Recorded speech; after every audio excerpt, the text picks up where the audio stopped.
Cyber మోసాలకు గురయ్యే బాధితులకు అండగా నిలిచేందుకు హైదరాబాద్ నగర పోలీసులు సరికొత్త విధానాన్ని ప్రవేశపెట్టారు. ఇకపై పోలీస్ స్టేషన్ కు వెళ్లకుండానే ఇంటి నుంచే ఎఫ్ఐఆర్ నమోదు చేసుకునే అవకాశం కల్పిస్తూ సీమిత్ర అనే వర్చువల్ హెల్ప్ డెస్క్ ను ప్రారంభించారు.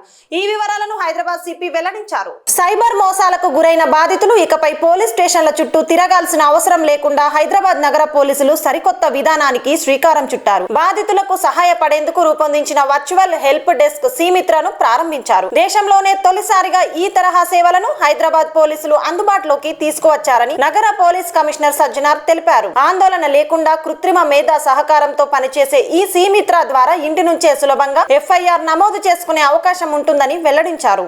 వాళ్ళ అకౌంట్ నంబర్ ఇస్తున్నారు. నిన్న ఒక కేసు వచ్చిందండి. వాళ్ళు ఏమంటున్నారు, గోవాకి వెళ్ళారంట. గోవా నుంచి ఒక హోటల్లో రిఫండ్ కావాలంటే ఆయన రిఫండ్ ఇవ్వకుండా మీకు అకౌంట్కి పంపిస్తాను, మీరు వెళ్ళండి అని చెప్పారు. అకౌంట్కి వచ్చింది 1,50,000. ఎక్కడి నుంచి వచ్చింది? బాంబే నుంచి వచ్చింది. ఒక సైబర్ క్రైమ్లో ఇన్వాల్వ్ అయిన ఒక మ్యూల్ అకౌంట్ నుంచి డబ్బులు రావడం జరిగింది. అందుకు నేను లాస్ట్ టైం కూడా చెప్పాను, ఎవరైనా ట్రేడర్స్ కావచ్చు, బిజినెస్ పర్సన్స్ కావచ్చు, ఇండివిజువల్ కావచ్చు, మీ అకౌంటు ఎవరు డబ్బులు ఇచ్చారు అక్కడే మీరు కొట్టండి అని చెప్పాలి. కానీ లేదు మీ అకౌంట్ నుంచి వస్తుందని చెప్తే నమ్మొద్దు. లేదా మాకు ఫిజికల్ డబ్బులు ఇవ్వండి మనం తీసుకెళ్తాను కానీ మీరు అక్కడ పంపిస్తానంటే ఎవరు కూడా మీరు నమ్మొద్దు. ఎందుకంటే ఆ ఎక్కడో మ్యూల్ అకౌంట్ నుంచి వస్తుంది. మీకు మళ్ళీ మీ అకౌంట్ ఫ్రీజ్ అయింది. మళ్ళీ ఆ అకౌంట్ ఫ్రీజ్ అయిన తర్వాత కన్సర్న్ వాళ్ళకి మళ్ళీ చెప్పాలి, ఇట్లా మీరు ఆ అమౌంట్ ఏముంది ఆ వచ్చిన అమౌంట్ను లీన్ చేసేసి బాకీ అమౌంట్ని ఫ్రీజ్ చేయడం చెప్పి మనం అడగాల్సి వస్తుంది. మళ్ళీ ఒక పని మనకు.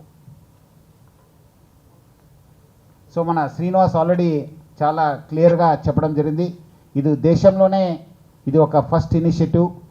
సైబర్ క్రైమ్ నేరస్తులు ఎవరున్నారు వాళ్ళు నేరం అయిన తర్వాత బాధితులకి అండగా ఉండడానికి హైదరాబాద్ సిటీ పోలీస్ కమిషనరేటు ఈ యొక్క కొత్త వినూతన సిస్టమ్ తీసుకురావడం జరిగింది.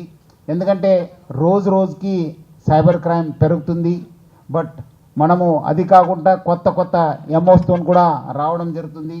మనములో ఉన్న ఒక ఆశని, దురాశని మరియు మన ఒక భయాన్ని ఒక అడ్డం పెట్టుకొని అందరు కూడా సైబర్ క్రైమ్ నేరస్తులు ఈ ఒక క్రైమ్లో ఇన్వాల్వ్ అవుతున్నారు. మనము పొద్దున్న లేస్తేనే మీ ద్వారా మనం చూస్తూనే ఉంటాను. ఓటీపీ ఫ్రాడ్స్ అంటారు, ట్రేడింగ్ ఫ్రాడ్స్ అంటారు, ఇన్వెస్ట్మెంట్ ఫ్రాడ్స్ అంటారు, గోల్డ్ పేరుతోని ఫ్రాడ్, సిల్వర్తో ఫ్రాడ్ అని చెప్పి రకరకాల చేయడం జరుగుతుంది. సో కంప్లైంట్ ఈ ఒక ఫ్రాడ్ అయిన తర్వాత will be in a complete shock.